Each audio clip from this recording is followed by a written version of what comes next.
fortaleza, que nuestra fe pueda crecer, que hoy podamos encontrar el consuelo que nuestro corazón necesita, que hoy podamos encontrar y visualizar el plan de salvación que tienes para cada uno de nosotros. Consuela aquellos corazones que están destrozados por los problemas, por las pérdidas. Abraza a aquellas personas que hoy están necesitando de salud, hoy están necesitando de solucionar diversos problemas de la vida, hoy están necesitando ser consolados porque perdieron un ser querido. Y hoy queremos que tu palabra, como siempre, pueda traernos aquella esperanza que necesitamos y podamos visualizar la salvación que tienes para nuestra vida. Danos tu bendición, queremos estudiar tu palabra y pedimos que estés con nosotros en el nombre de Jesús. Amén. Yo quiero que tú puedas abrir tu Biblia en el libro de Hechos, capítulo 16. Allí narra una historia espectacular. Hechos capítulo 16, a partir del versículo 16 en adelante, dice así: Aconteció que mientras íbamos a la oración, nos salió al encuentro una muchacha que tenía espíritu de adivinación. Es un espíritu que hasta hoy muchas personas dicen tenerlo, ¿verdad? Aquellos que adivinan el futuro, la cual daba gran ganancia a sus amos adivinando. Esta, siguiendo a Pablo y a nosotros, daba voces diciendo: estos hombres son siervos del Dios Altísimo, quienes os anuncian el camino de salvación. Y esto lo hacía por muchos días. Mas desagradando a Pablo, este se volvió y dijo al espíritu: te mando en el nombre de Jesucristo que salgas de ella, y salió en aquella misma hora. Pero viendo sus amos que había salido la esperanza de su ganancia, prendieron a Pablo y a Silas y lo trajeron al foro ante las autoridades. Y presentándolos a los magistrados dijeron: estos hombres judíos alborotan nuestra ciudad, enseñando costumbres que no es lícito recibir ni hacer, porque somos romanos. Y se agolpó el pueblo contra ellos, y los magistrados, rasgándoles las ropas, ordenaron azotarles con varas. Quiero contarte un poquito cómo se desarrolló esa historia. Pablo estaba en su segundo viaje misionero acompañado de Silas. ¿A dónde fueron? A Filipos. Filipos estaba a unos 16 kilómetros del mar Egeo. Y tenía este nombre porque hicieron en homenaje a Felipe II de Macedonia. Allí en Filipos había un local de encuentro fuera de la ciudad. Allí se reunían un número grande de mujeres a las márgenes del río. Allí es donde llegaron Pablo y Silas para poder predicarles acerca de quién es Jesús. La Biblia dice que una de las mujeres que escuchó ese mensaje era Lidia. Lidia era de Tiatira, que fue para Filipos para vender tejido de púrpura. Y Hechos 16:14 dice que Dios le abrió el corazón para entender las cosas que Pablo decía, y pues se tornó la primera europea convertida al cristianismo. ¿Qué cosa sucedió? Ella fue bautizada, y no solo ella, sino todos los de su casa. Allí acontece entonces esta historia. Pablo y Silas comenzaron a enseñar el evangelio en Filipos, y bueno, transformaron allí su hábito de encuentro con los judíos en un lugar específico para poder orar todos los días. Un día, mientras ellos iban a la oración, dice que les salió al encuentro una joven esclava. No sabemos su nombre. Ella tenía un espíritu de adivinación. Las personas la aceptaban como la voz de Dios. Mucha gente la consultaba sobre su futuro. Y bueno, esto hacía que pueda producir mucha ganancia para sus amos. Esta muchacha siguió a los 4 misioneros, quien era Pablo, Silas, Timoteo y Lucas. Y a medida que los seguía, pues iba gritando. ¿Y qué cosa gritaba? Estos hombres son siervos del Dios Altísimo, y ellos son los que anuncian el camino de salvación. Esta endemoniada lo siguió por varios días gritando lo mismo. La pregunta es: ¿qué tenía que ver el diablo con la misión de Pablo y su grupo? Pues nada a favor. Su comunicación no tenía el propósito de ayudarlos. Lo que quería Satanás era perjudicarlos. ¿Sabes que la estrategia del demonio era malignamente ingeniosa? Porque quería mezclar su propia obra con la obra de estos misioneros. Entonces, al anunciar la obra que ellos hacían, estaba distrayendo la mente de las personas y estaba obviamente induciendo a la multitud a pensar que la obra que hacían los misioneros era del mismo poder que manejaba a esta muchacha que tenía el espíritu de adivinación. Bueno, aunque esta muchacha decía verdad sobre los apóstoles, lo que estaba haciendo era distraer a la multitud y engañar a los oyentes. La paciencia de Pablo, pues soportó por muchos días. Así como Dios tiene paciencia con los pecadores, pero llega un momento que no dura para siempre. Un día Pablo, bajo la inspiración del verdadero poder que conducía su obra, que era el Espíritu Santo, le dijo al demonio que controlaba a esta muchacha: en el nombre de Jesucristo, yo te mando que salgas de ella. Y el demonio salió. La mujer quedó libre del demonio. Y bueno, ya no podía más adivinar. Y su silencio era una prueba evidente de que el poder que había operado en ella era muy diferente al poder que actuaba en Pablo. Bueno, había obedecido la orden y nada más podía hacer, nada que ir en contra de los predicadores que anunciaban el Evangelio. Ahora, aunque la endemoniada quedó en paz no quedaron sus amos. ¿Sabes que los dueños de esta esclava vieron que se acabó pues su fuente de ingreso? Y ellos quedaron con mucha ira y llevaron a Pablo y Silas hacia los magistrados. ¿Para acusarles de qué? ¿De perturbaciones? Ahora, esta era su venganza porque Pablo había destruido el negocio de ellos. Así que prendieron a Pablo y Silas, dice que lo arrastraron en la ciudad y lo llevaron para acusarlos a las autoridades. ¿Más de qué lo podrían acusar? Si ellos no habían hecho ningún mal. Pero los amos de esta ex endemoniada pues no estaban interesados en realizar acciones justas. Lo único que les preocupaba era que habían perdido sus ganancias engañosas y ahora ellos querían destruir a quien consideraban responsable de su pérdida. ¿A quién? A Pablo y Silas. Fíjate que la ambición de riquezas injustas siempre enceguece. Entonces estos hombres fueron acusados delante de los magistrados. ¿De qué manera? Así: estos hombres son judíos y alborotan nuestra ciudad. Ellos enseñan costumbres prohibidas que los romanos no podemos practicar. Y sabes que esto era totalmente falso, porque los apóstoles no habían enseñado hasta aquí nada de lo que Roma había prohibido. Y claro que en Roma había judíos y sus prácticas religiosas eran legalmente toleradas. Pero la ambición, la codicia, siempre distorsionan la visión. Destruyen lo mejor y es lo peor que hay en el espíritu humano, porque hacen a una persona iracunda y violenta. Y esto fue una de las mayores injusticias contra estos hijos de Dios que estaban predicando el Evangelio. Sin embargo, parece que lo injusto siempre atrae a los injustos, ¿verdad? Porque el pueblo se juntó con violencia contra Pablo y Silas. Ahora, solo porque algunos emitieron algunas acusaciones que ni siquiera habían probado, ahora todo el pueblo se fue en contra de Pablo y Silas, y esto parece increíble. La misma reacción también ocurrió con los magistrados. ¿Cómo es posible? Dice que ellos rasgaron sus ropas y rasgaron las ropas de Pablo y Silas. ¿Y qué hicieron? Los mandaron a azotar con varas. ¿Sabes qué es increíble? Que un pueblo de leyes justas, desde su fundación del año 753 a.C., Roma, que siempre se había regido por leyes escritas que más tarde se convirtieron en la base legal para todos los códigos desarrollados en las naciones del Occidente y de muchas naciones del Oriente, ahora estaban actuando con injusticia. ¿Qué pasó? ¿Qué cosa pasó con la tradición de ese pueblo justo? Pues lo de siempre. Las leyes pueden ser justas, pero las personas son muy injustas. Y qué paradoja, ¿verdad? Pablo y Silas, por haber restaurado a una poseída del demonio a su sano juicio, eran tratados con injusticia por un pueblo que tenía leyes y se iba a matar, pensando que los presos habían huido. Mas Pablo clamó a gran voz diciendo: no te hagas ningún mal, todos estamos aquí.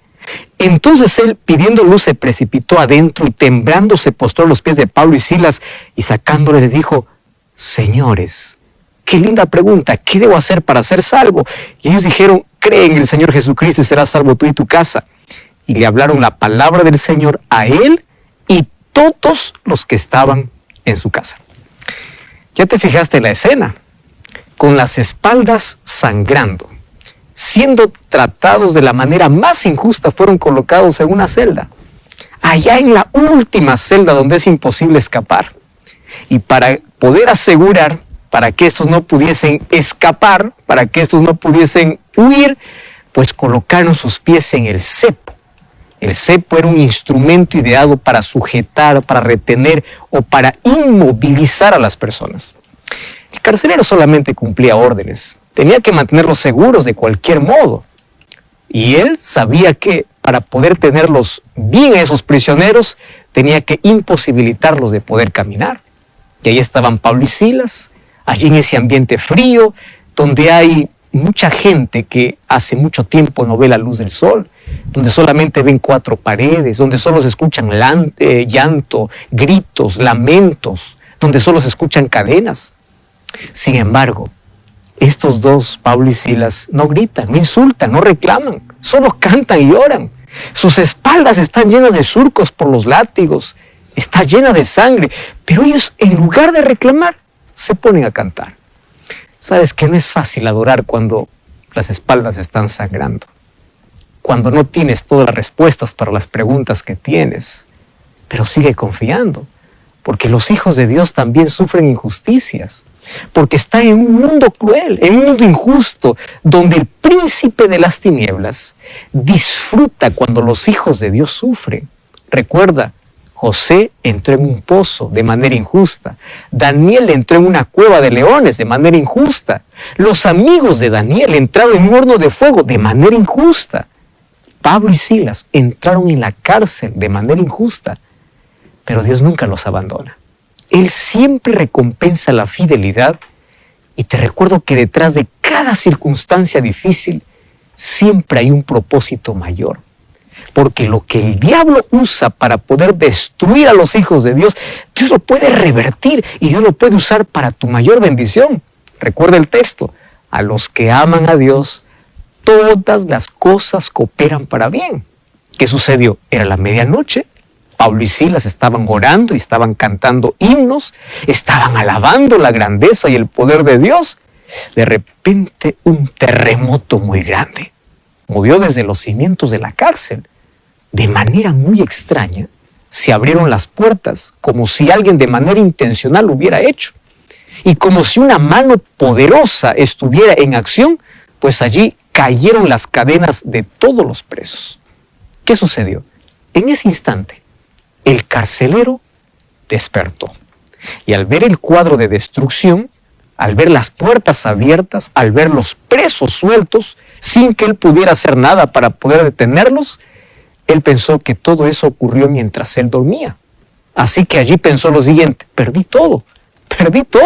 Y la ley romana era implacable con él, porque exigiría su vida como castigo por ser irresponsable, por haber dormido y permitiendo que los presos salieran. Entonces, este carcelero, al verse en esa situación, al no encontrar una solución, quiso matarse. Eso era la única salida que vio. ¿Para qué pasar por la deshonra?, pensó él, si el resultado al final sería lo mismo. ¿Qué hizo? Tomó su espada, totalmente decidido. Cuando estaba a punto de ejecutarse a sí mismo, escuchó la voz de Pablo: no te hagas ningún mal, todos estamos aquí. ¿Qué hizo? Él buscó una luz y allí, con toda la ansiedad en la boca de su estómago, corrió de manera precipitada en toda la cárcel donde estaban Pablo y Silas. Y allí el carcelero comenzó a temblar de miedo. Pero una actitud interesante: se postró delante de extraños prisioneros. Pero él sabía que enseñaban ellos el evangelio.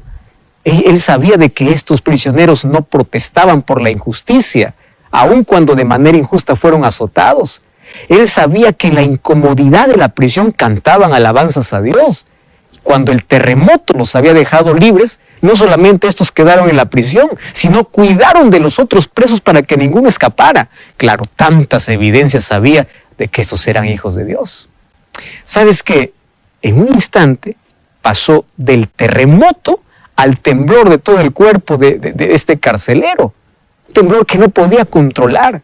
De la agitación por el terremoto a la agitación de su corazón.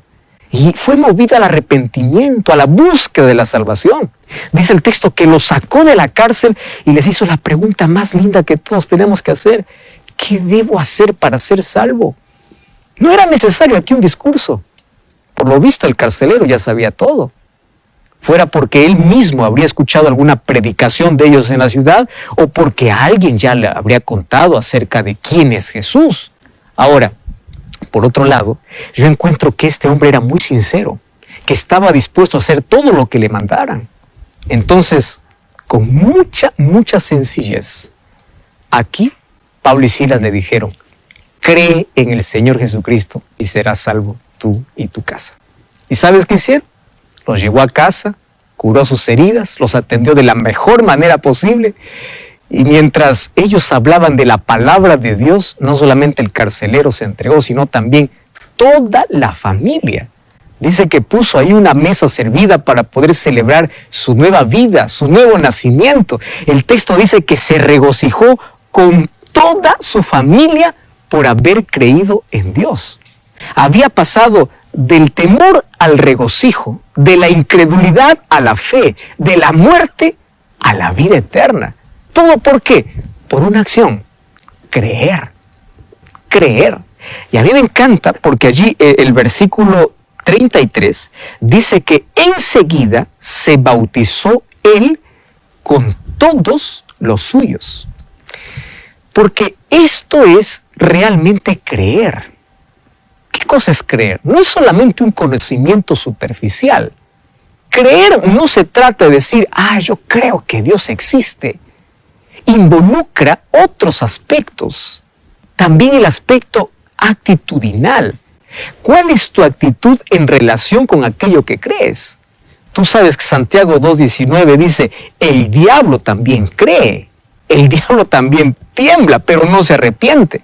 Es decir, de nada sirve que tú digas, yo creo en Dios, pero no hay una acción que pueda respaldar o acompañar aquella creencia que tú tienes. ¿Qué tipo de creencia tú estás teniendo en la vida? Y es interesante que aquí el texto dice que cuando ellos creyeron en Jesús, ellos fueron bautizados. ¡Qué impresionante! Porque el bautismo es la demostración pública de aquello que aconteció en silencio en tu corazón. En silencio tú puedes aceptar a Jesús. Tú puedes decir, yo acepto a Cristo en mi vida. Nadie lo puede saber. Pero es imposible que tú realmente ames a Dios y sigas manteniendo en secreto tu relación con Él.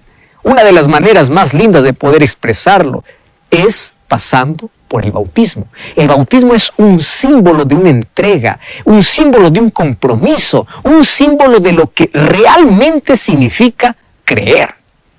Y mira, este carcelero no escuchó muchos discursos, no escuchó muchos sermones. Claro que él ya tenía el conocimiento acerca de Jesús.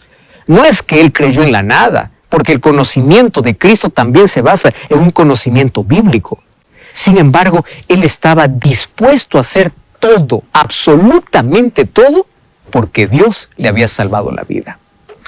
¿Cuántas personas se encuentran a Cristo en la hora más oscura de su vida? ¿Cuántas personas se entregan a Jesús cuando lo han perdido todo? En el caso del carcelero, lo que ocurrió es que él pudo ver la mano de Dios actuando a su favor. ¿Y de qué manera lo vio? Pues recuerda que él había pensado quitarse la vida. Y estoy hablando para ti que más de una vez ya intentaste quitarte la vida.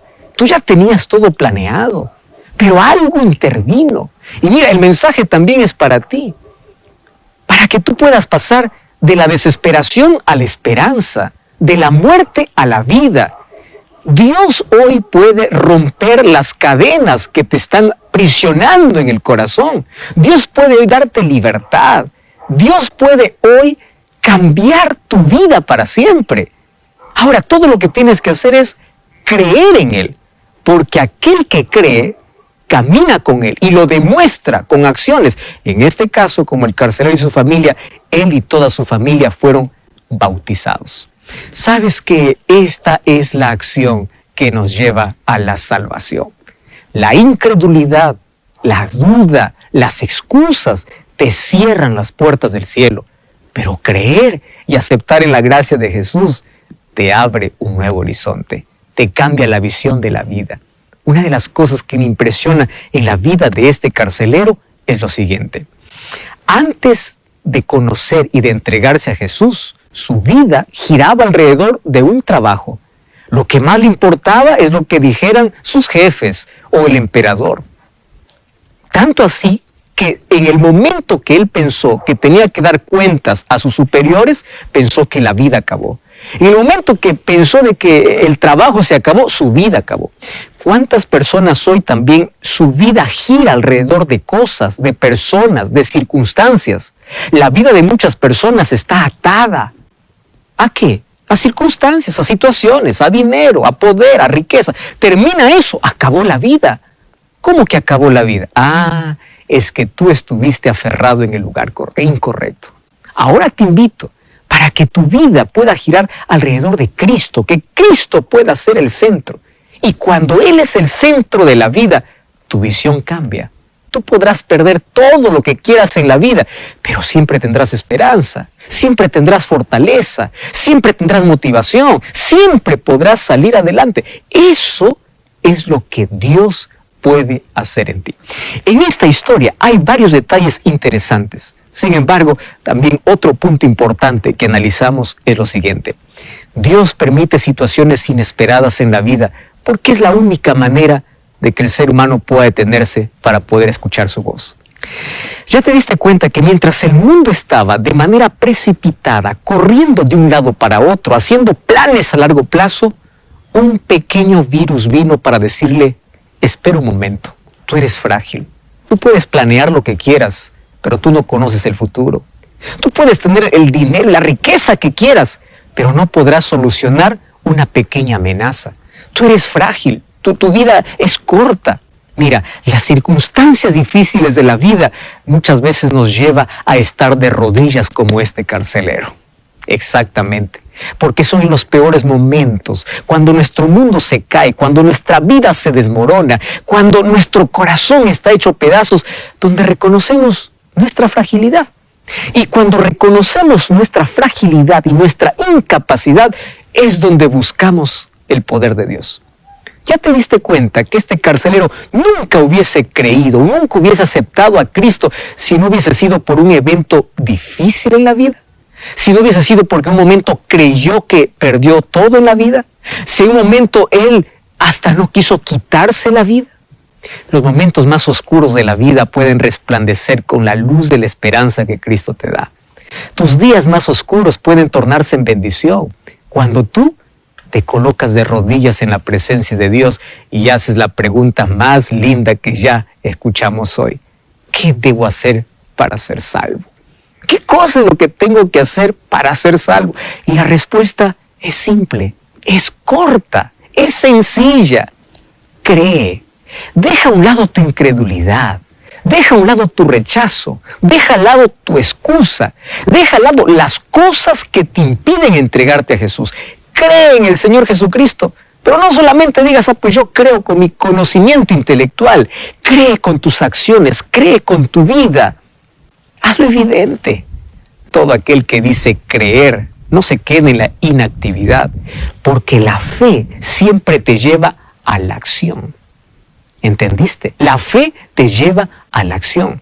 Entonces voy a hablar para ti que estás pasando por una situación difícil, para ti que estás en la camilla de un hospital, para ti que estás enfermo en casa, para ti que estás pasando por la mayor crisis de tu vida, para ti que todo es oscuro, tu visión es oscura, parece que no hay solución y dijiste como el carcelero, yo no quiero vivir más.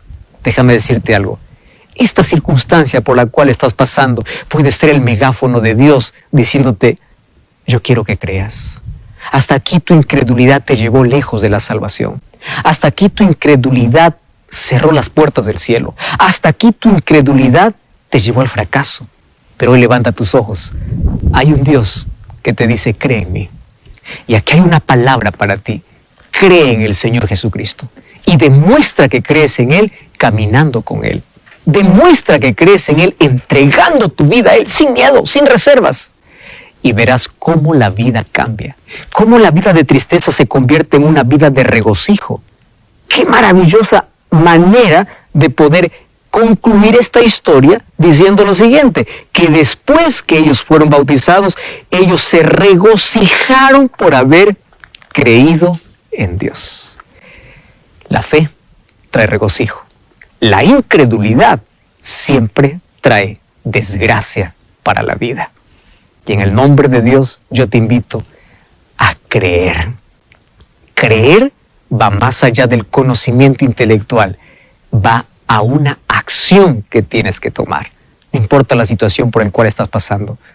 Dios todos los días te invita, Dios todos los días te llama, Dios llama tu atención de diferentes maneras y a veces hasta permite el dolor en la vida, hasta permite que toques fondo en la vida, hasta permite que caigas a lo más profundo de la vida, porque es la única manera de que tú reconozcas que necesitas de Dios. ¿No te parece que la circunstancia difícil por el cual tú estás pasando es un llamado de Dios para creer? ¿No te parece que el dolor por el cual estás pasando es la invitación que Dios tiene para ti para llevarte al cielo? ¿No crees que es hora de dejar nuestro rechazo, nuestras excusas y nuestra incredulidad? Porque solamente hay alegría para aquel que cree. Mas allí viene una pregunta más. Y la pregunta es la siguiente. La fe, o aquí dice que el carcelero creyó. ¿Cómo esto lo puedo aplicar en mi vida práctica? ¿Qué cosa es realmente creer? ¿Hacia dónde me lleva la fe? Pues eso, ahora lo vamos a entender.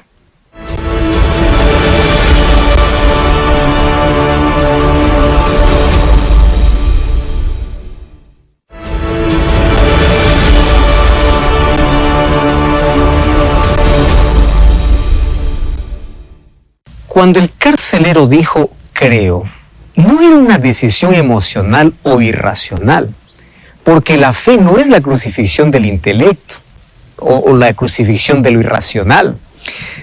¿Sabes que existe una relación entre el acto de creer y el contenido de aquello en lo que creo?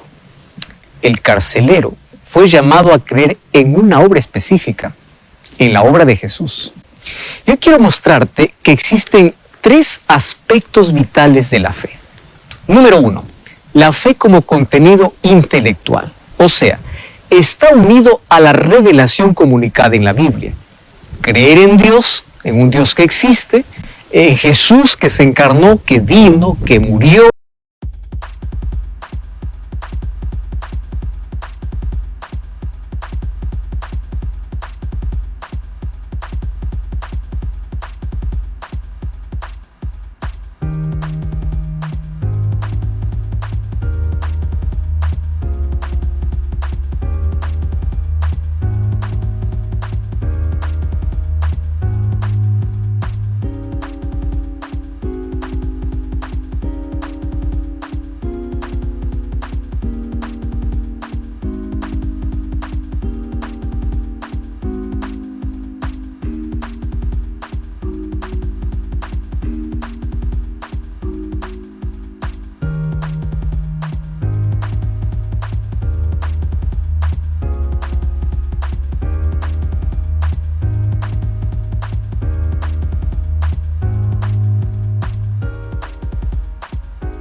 Que resucitó y nos dio la salvación por su gracia.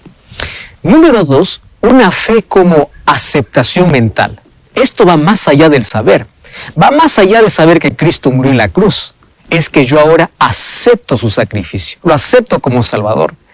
Y es posible tener una perfecta comprensión teológica, pero aún así no aceptar a Jesús. En la misma situación de Satanás, él cree, pero no tiene más salvación. Entonces, esto envuelve más, no solamente envuelve lo que yo conozco, sino una decisión. Y en tercer lugar, la fe como confianza. Esto va más allá. ¿Por qué razón? Porque eso te lleva a un relacionamiento vivo con Dios. Ahora, solo es posible relacionarse con Dios mediante la fe. Yo quiero decirte que fe no es estar convencido de lo que es verdad, sino comprometerse con la verdad, vivir la verdad, tener el placer de confiar a tal punto de entregar la vida a Jesús y de caminar con Él. La fe no está separada de las realidades de la vida. Hay muchos predicadores que por allí en el mundo se levantan con fantasías del Evangelio diciendo, cuando te entregas a Cristo no hay problemas, no hay tragedias, no hay enfermedades, que las personas que se entregan a Jesús no sufren. Y no es verdad. La Biblia dice que los hijos de Dios pasan por el valle de sombra y de muerte, pero su fe nunca cae, porque saben de que Dios está con él. Si crees que Dios solamente te prometió una vida de prosperidad, sin dolor, sin tragedias, vas a tener una crisis de fe. Vas a pensar que Dios te abandonó ante el primer problema. Jesús dijo, en el mundo tendréis aflicción. Dios nunca prometió ausencia de problemas. Él siempre prometió su presencia. Por eso dice, no temas. Ahora, ¿qué cosa hace la fe? Hace que las cargas del día a día se vuelvan más livianas. Hace que podamos tener fuerzas para continuar, aun cuando no entiendas todo. ¿Recuerdas de Job? Él continuó adorando a Dios, aunque no tenía todas las respuestas. Aunque no tengas explicación para todas las causas de la vida, recuerda que siempre tendrás fortaleza, siempre tendrás paz. A veces la fe hará que el mar se abra, otras veces por fe caminarás por encima de las aguas, pero siempre con fe tendrás paz, tendrás consuelo, tendrás fortaleza, tendrás esperanza para enfrentar los sinsabores de la vida. O sea, la fe verdadera requiere de coraje, de fuerza, de fidelidad, y se manifiesta a través de obras, no de palabras. Recuerda que Abraham, por amor a Jesús y por fe, fue capaz hasta de sacrificar a su propio hijo. Claro que Dios no lo permitió, porque el fruto de la fe es la obediencia. Entonces, no somos llamados solamente a creer, sino a ser fieles a Dios. La fe que justifica es aquella que tienes un deseo vivo de obedecer, de vivir en armonía con la voluntad de Dios. O sea, la fe requiere de vivir, más que de profesar, más que de entender la teología, la verdad. Es un compromiso con la voluntad de Dios, es ser fiel a la palabra de Dios. Esa es la fe que produce alegría, esa es la fe que tenía este carcelero. Ahora, fíjate, muchos se preguntan, ¿dónde está Dios en la injusticia? Pedro o Pablo y Silas, ellos enfrentaron las mayores injusticias de la vida. Y hay situaciones que tú nunca vas a entender. Van a haber días tan oscuros donde tú vas hasta desconfiar o no sentir de que Dios está a tu lado. Por eso es que nunca coloques tu fe en tus sentimientos, porque nuestros sentimientos están manchados por el pecado y nuestros sentimientos pueden estar equivocados. Hay personas que dicen, yo no siento que Dios está conmigo. Es que no se trata de sentir, se trata de creer. Creer de que Él está a tu lado, de que Él nunca te abandona. Pablo y Silas pudieron haber allí dicho en ese momento cuando estaban siendo tratados de manera injusta, pues yo no sirvo más a Dios. ¿Dónde está el Dios que me protege? ¿Por qué permite tanta injusticia en mi vida? ¿Pudo haber dicho así? Claro que pudo haber dicho.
Cuando entraron a la cárcel, ellos se pusieron a cantar y a orar. ¿Qué motivos hay para cantar y orar cuando hay sufrimiento en tu vida? Eso es fortaleza que nunca lo vas a entender a menos que por la fe confíes completamente en Dios. Y sabes, hoy probablemente esté hablando para alguien que está perdiendo la fe. para alguien que solamente dice creer en Dios pero se desespera ante los problemas, para alguien que tiene una fe débil, una fe quebrada, para alguien que cuando pasa por el fuego de la vida, su fe en lugar de brillar como oro, se hace cenizas como un palo de leña. Sin embargo, hoy quiero animarte a tener este tipo de fe. En primer lugar, la fe de Pablo y Silas. Aunque no entendían las circunstancias por el cual estaban pasando, ellos seguían adorando a Dios. Ellos seguían cantando a Dios. Ellos no dudaron por un instante de que Dios estaba con ellos. No dudaron por nada. Ahora, otra cosa. También te invito a tener la fe de este carcelero. ¿Por qué razón? La fe del carcelero lo llevó a la acción, porque su fe lo llevó a demostrar su amor por Dios. Cuando tú estás lejos de Dios, los problemas pueden ser gigantes, pueden ser mayores, incluso pueden ocultar tu vista de Dios, porque Dios es tan pequeño y insignificante y tú no eres capaz de darle tu vida. Pero cuando tienes fe y por la fe te acercas a Dios, tú vas a ver a Dios en su tamaño real, inmenso, infinito, eterno, soberano. ¿Y qué cosa va a suceder allí? Cuando tú veas la magnitud de su poder, la grandeza de Dios, solamente te vas a rendir. Y eso se consigue